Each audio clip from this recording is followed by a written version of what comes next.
Hi there, Kasama Lee here. Let's talk about real estate commission. If you are thinking of selling or buying, you'll want to stay on and watch this video.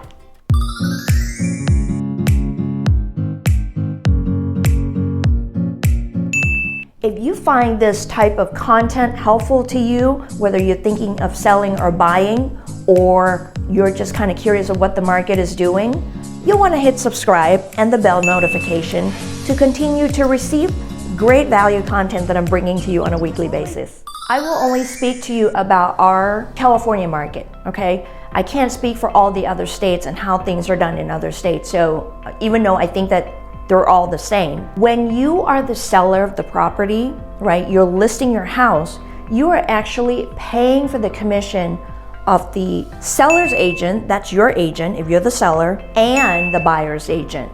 Somebody has to pay that buyer's agent to bring the buyer through. So here's the thing, when you are paying the commission, the way the funnel works, your agent, if they work with a brokerage, the broker gets the full commission amount first. Then they pay out what the split, the agreed upon split is to the respective agent. The same thing happens on the buyer side, the buyer agent side as well. It gets paid out to the buyer brokerage's office, and then it gets funneled based on their split to the buyer agent. So your wonderful agent who represents you as a seller is not coming off completely rich, overpaid, and not doing any work. First of all, real estate is a lot of hard work. There's a lot of things behind the scene that you probably are not, the consumers are not even aware of. And if the agent is really good, you wouldn't even know that they went through all of that. It's really important that you understand that that's the structure of how agents get paid. Now, there's a thing called full service agent, right? Or full service brokerage. And then there's a discount brokerage. The difference is really, I think in a nutshell, I have to say that you expect to get what you pay for, right?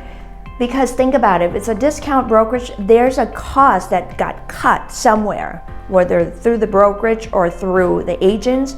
And I can tell you for a fact that for some discount brokerage structure, the agent is actually paid a salary and they may get a bonus. Okay, but they have to have a lot of volume before they get a bonus. So they're able to, of course, cut the cost to be competitive. You have to think about when you drive around in your neighborhood or when you're, in your community, wherever you are, what kind of yard signs, what kind of brokerage company signs do you see that is general, that you see a lot of, right? That should tell you that there's a reason why, such and such companies are doing,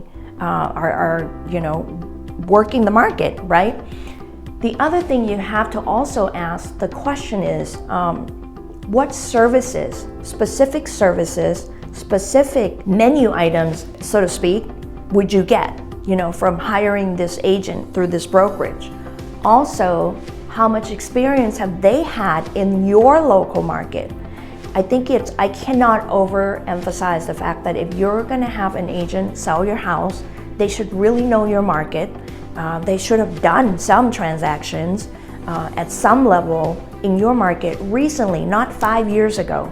The market is changing so rapidly. Even I know I can speak for myself, I work in a local specific areas of American Canyon, Vallejo, Napa, Fairfield, Benicia.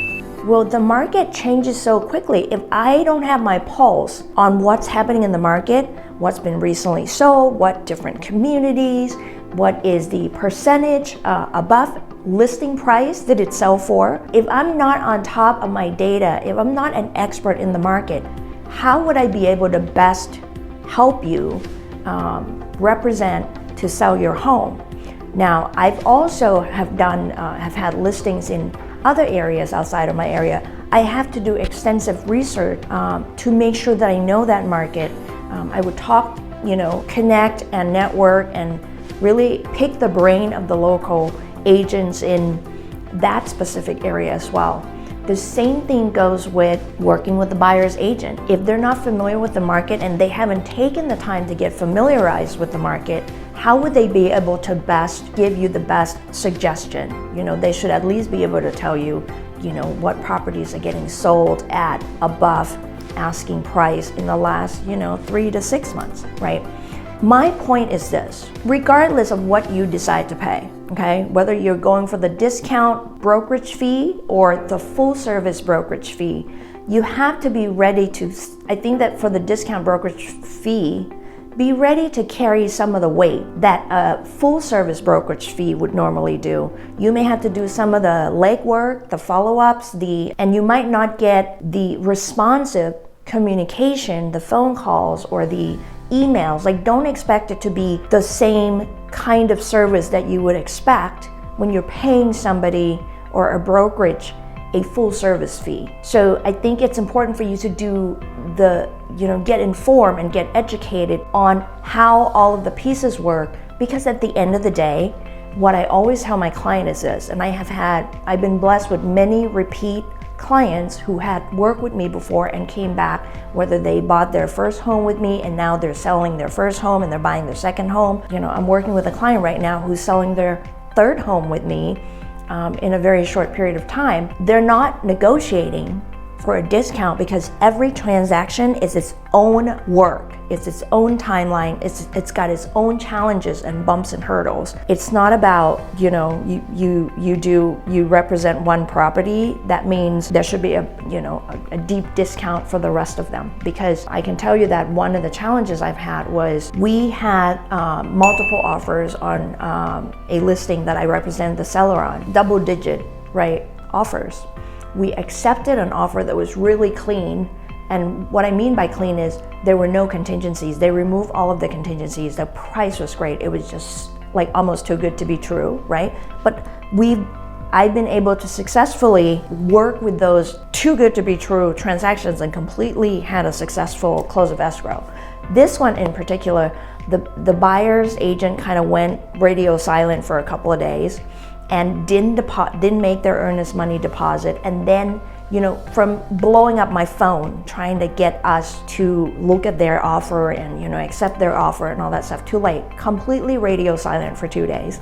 Didn't even call me, but texted me instead to tell me that their buyers, there's some hardship going on in their family and now they can't go through with it and they need to back out.